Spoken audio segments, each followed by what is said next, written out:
रामकृष्ण हरी मैत्रिणींनो, स्वागत आहे आपल्या सर्वांचे। तर आजच्या ह्या व्हिडिओमध्ये मी तुम्हाला खूप सुंदर असे बॅकनेक डिझाइन दाखवणार आहे। तर सध्या मी ब्लॉग टाइपच व्हिडिओ शूट करते कारण खूपच धावपळ चालू आहे। नवीन शॉपची ओपनिंग झाली। शॉपची ओपनिंग झाल्याबरोबर माझ्याकडे अर्जंट ऑर्डर आलेली आहे। आता शाळेंचे कार्यक्रम चालू आहे, गॅदरिंग। तर त्यासाठी माझ्याकडे एक मॅडमचे 2 ब्लाउज अर्जंट आले आणि एका मॅडमचे एक। तर असे हे 3 ब्लाउज मी एका दिवसात केले आणि अजून दुसरे माझे 2 रेग्युलर कस्टमरचे ब्लाउज मी कंप्लीट केले।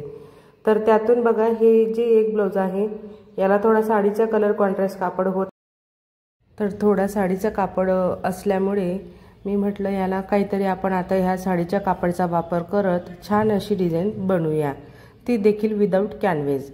कॅनव्हेसचा वापर न करता अगदी कमी टाइम असेल आपल्याकडे, जेव्हा आपली खूप घाई गडबड असेल, धावपळ असेल, तर आपण त्यावेळेस देखील अशा पद्धतीची डिझाइन बनवू शकतो। तर मी ही डिझाइन बनवायला घेतलेली आहे। तोपर्यंत मी माझ्या मुलीला म्हटलं मला मॅचिंग लेस दे यावरती काहीतरी कलर कॉम्बिनेशनमध्ये। तर तिने लावलं, सर्वच लेस काढून माझ्याजवळ ठेवायची सुरुवात केली। ही लेस लाव, ती लेस लाव, मी प्रत्येकच लेस तिची बाजूला करते। आणि असं होतं नेमकं की आपल्याला जी हवी ती लेस आपल्याला स्वतः उठल्याशिवाय मिळत नाही, असं आहे। पण आता कसं, मी जर उठून गेली जागेवरून तर परत माझे कामं राहून जातील आणि काम खूप महत्त्वाचं आहे। तर त्यासाठी मी तिथूनच बसूनच तिला सांगते की तू मला लेस व्यवस्थित परफेक्ट असं मॅचिंग दे असं म्हणून। आणि बघा, लेस लावत असताना पण आपल्याला बराच असं विचार करावा लागतो। गोल्डनचे भरपूर शेड असतात। आता हे जे ब्लाउज आहे यामध्ये जो गोल्डन आहे तो एकदम असा लाईट गोल्डन आहे। एकदम जर आपण डार्क गोल्डन लेस याला लावून दिली तर मग याचा शो जाईल ब्लाउज जे आहे ते। आणि मॅडमचं आहे विशेष म्हणजे, तर मॅडमांना जास्तीचे असे झगमग ब्लाउज आवडत नाही किंवा लेस देखील त्यांना जास्तीच्या आवडत नाही। कस्टमरची चॉईस पण आपल्याला लक्षात घ्यावी लागते आणि मग त्यानुसार आपल्याला त्या ब्लाउजांवरती काम करावं लागतं। आता अर्जंट ब्लाउज त्यांनी खूप रिक्वेस्ट केली म्हणून मी त्यांचे ब्लाउज घेतले आणि एका दिवसातच त्यांना ब्लाउज तयार करून दिले। त्यातल्या त्यात ह्या ब्लाउजला डिझाइन केली। तर डिझाइन देखील खूप सुंदर अशी केलेली आहे मी, एकदम छान अशी। तर कमीत कमी वेळेत, आपल्याकडे वेळ कमी असतो तेव्हा आपण डिझाइन कशी बनवू शकतो। तर ह्या ब्लाउज पीस वरची जी साडी आहे ती बहुतेक अशी आकाशी रंगाची आहे आणि ब्लाउज पीसला साईडला कापड थोडासा हा एक्स्ट्राचा होता आलेला।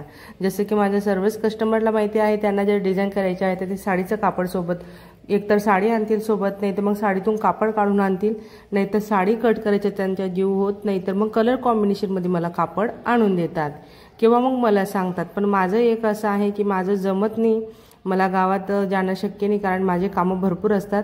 म्हणून मी कस्टमरला सांगते की तुम्हाला जर का काही कलर कॉन्ट्रास्ट करायचा असेल तर एक तर तुम्ही साडीसोबत आणा, नाहीतर मग तुम्ही स्वतः तुमच्या चॉईसनुसार कलर कॉम्बिनेशनमध्ये कापड आणायचा।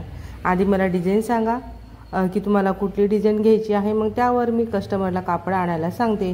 पाव मीटर, अर्धा मीटर, 1 मीटर असे कापड मग मी कस्टमरला सांगत असते, जेव्हा त्या जशा डिझाईनचे मला फोटो वगैरे टाकत असतात तसं। मात्र ह्या मॅडमने मला डिझाइन वगैरे सांगितली नाही, त्यांनी म्हटलं की तुम्हाला जसं आवडेल तसं तुमच्या पद्धतीने योग्य ते गळे घ्या आणि ब्लाउज मात्र एकदम छान असे माझे शिवून द्या। तर यांचे ब्लाउज मी 2 पीस कटोरीमध्ये शिवून दिले। 2 ब्लाउज होते हे मॅडमचे, तर 2चे 2 ब्लाउज आपण 2 पीसमध्ये शिवून घेतलेले आहेत। आणि बघा, आता मी इथं फ्रिल जी लावून घेतलेली आहे ना ब्लाउजला, ती फ्रिल आपली एक बाजू ओपन आहे। तर फिनिशिंगचा आपला गळा तयार झाला आणि त्याला आपण साईडला थोडं पाव इंच लांब असं आपली ही जी फ्रिल आहे ती लावून घेतलेली आहे। म्हणजे फ्रिलच्या ओपन पार्ट आपण इथं कवर करणार आहेत लेसच्या मदतीने। तर ही जी काही माझी लेस आहे ही लेस थोडी माझी ब्रॉड आहे, म्हणजे पाऊण इंच ब्रॉड अशी लेस आहे। तर लेस लावत असताना आपल्याला काय करायचं आहे, सर्वप्रथम बाहेरच्या बाजूवरती टिप टाकायची आहे। तर आता ही अशी लेस मी लावून घेते इथं। तर बघा, खूप घाई असल्यामुळे देखील मी ब्लाउज एकदम छान असे शिवून घेतले आणि मॅडमला देखील भरपूर असे आवडले आणि कस्टमर पण आपले हॅपी होत असतात जेव्हा आपण त्यांनी जरी आपल्याला म्हटलेलं आहे एकदम सिंपल, तुम्हाला आता अर्जंट ब्लाउज असल्यामुळे मी त्यांना म्हटलं होतं आधीच की तुमचे एकदम ब्लाउज सिंपल आहेत का, एकदम त्यांना डिझाइन वगैरे काही नाही। तर ते तसं मला सांगितलं त्यांनी की हो माझे ब्लाउज अगदी साधे आहेत, तर तुम्ही शिवून द्या म्हणून खूप रिक्वेस्ट केली, म्हणून मी त्यांना हो सांगितलं आणि मग मी ब्लाऊज पीसला कापड अटॅच बघितला साडीतला, मग म्हटलं आणि बघा आपण आता आपलं कामच आहे ते ब्लाऊज डिझाईन करण्याचं, तर कापड म्हटलं हा एवढा वेस्टेज कापड जाईल त्यांचा आणि मग असं चांगलं पण वाटत नाही आपल्याला, तर मग मी डिझाईन करून दिली, ब्लाऊजसाठी डिझाईन करून दिली आणि ब्लाऊजचे एक्स्ट्राचे चार्जेस मी इथं घेतलेले आहेत। तर बघा तुम्हाला प्रश्न पडला असेल की माझ्याकडे आधीच एवढं भरपूर काम असून देखील मी अर्जंट ऑर्डर का घेतली, तर अर्जंट ऑर्डरचे मी एक्स्ट्राचे चार्जेस लावलेले आहेत आणि जे कस्टमर आपल्याला एक्स्ट्राचे चार्जेस देतात त्यांचे अर्जंट ब्लाऊज मग मी करून देत असते, कारण कसं आहे त्यांना देखील वेळ महत्त्वाचा आहे, तसंच आपला देखील टाइम खूप महत्त्वाचा आहे। मग आपण आपल्या वेळेची स्वतः किंमत करणार तेव्हाच दुसऱ्यांना आपली किंमत करणार आहे।